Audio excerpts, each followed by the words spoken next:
దేశంలో మూడోసారి కూడా అధికారం చలాయిస్తున్న బీజేపీ ఒకే విధానం ఇప్పుడు ఎంచుకుంది.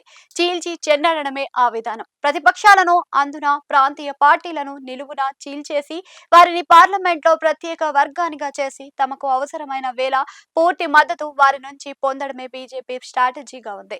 పశ్చిమ బెంగాల్లోని తృణమూల్ కాంగ్రెస్ ఎంపీలను ఈ విధంగా వేరు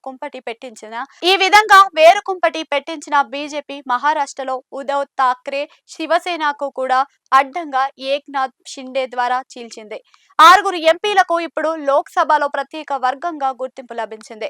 ఇక అదే మహారాష్ట్రలో ఎన్సీపీ మీద కూడా బీజేపీ చూపు పడింది అని అంటున్నారు.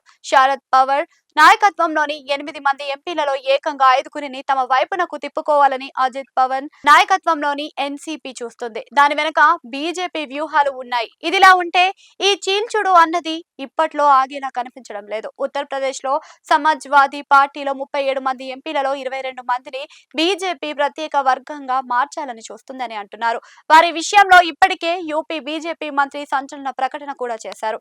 ఇక ఒడిశాలోని నవీన్ పట్నాయక్ నాయకత్వంలోని బీజు జనతాదళ్ కి కూడా చెందిన 9 మంది రాజ్యసభ సభ్యులలో 5గురిని చీల్చేయాలని చూస్తున్నారు. అలాగే పంజాబ్ లో ఇప్పటికే ఆప్ నుంచి రాజ్యసభ ఎంపీలను చీల్చేశారు. ఇప్పుడు లోక్సభ ఎంపీలను చీల్స్తారు అని అంటున్నారు. ఇలా బీజేపీ అమాంతం లోక్సభలో రాజ్యసభలో 3/2 వంతుల బలాన్ని పెంచుకోవాలని చూస్తుంది అని అంటున్నారు. లోక్సభలో మొత్తం 543 మంది ఎంపీలు రాజ్యసభ సవరణ బిల్లులు ప్రవేశపెడితే అందరూ ఎంపీలు హాజరైతే ఖచ్చితంగా 3/2 వంతులు కూడా బలం అంటే 362గా ఉండాల్సిందే. ప్రస్తుతం చూస్తే బీజేపీ నాయకత్వంలోని ఎన్డీఏ బలం చూస్తే ఈ చీల్చుడు ఎంపీలు ప్రత్యేక వర్గాలతో కలుపుకొని 344కి పెరిగింది అని అంటున్నారు. ఈ నెంబర్ ని మరింతగా పెంచుకుంటే రానున్న 3 ఏళ్ల బేఫికర్ గా తాము అనుకున్న బిల్లులు అన్ని రాజ్యాంగబద్ధంగా సవరణలు చేసుకోవాలి అని అనుకుంటుంది. అలాగే రాజ్యసభలో కూడా 164 మంది ఎంపీల మద్దతు కూడగట్టేందుకు ఈ చీల్చుడు కొనసాగుతుందని అంటున్నారు. ఈసారి దేశంలో ఎన్నికలు 543 మంది ఎంపీల సీట్లకు కాదు 824 ఎంపీ సీట్లకు నిర్వహించాలని బీజేపీ చూస్తుంది.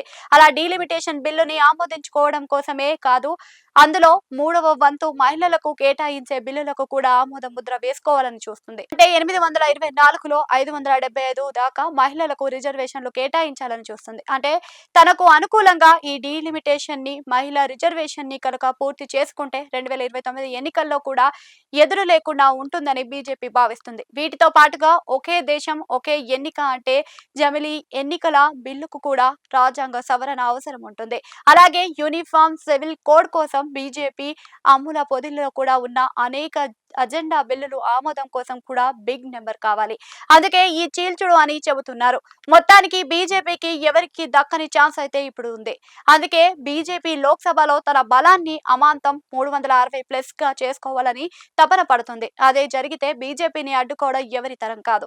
అంతేకాదు కీలక రాజ్యాంగ సవరణలు కూడా జరిగితే బీజేపీకి దేశంలో పూర్తిగా అనుకూల వాతావరణం ఏర్పడుతుందని అంటున్నారు.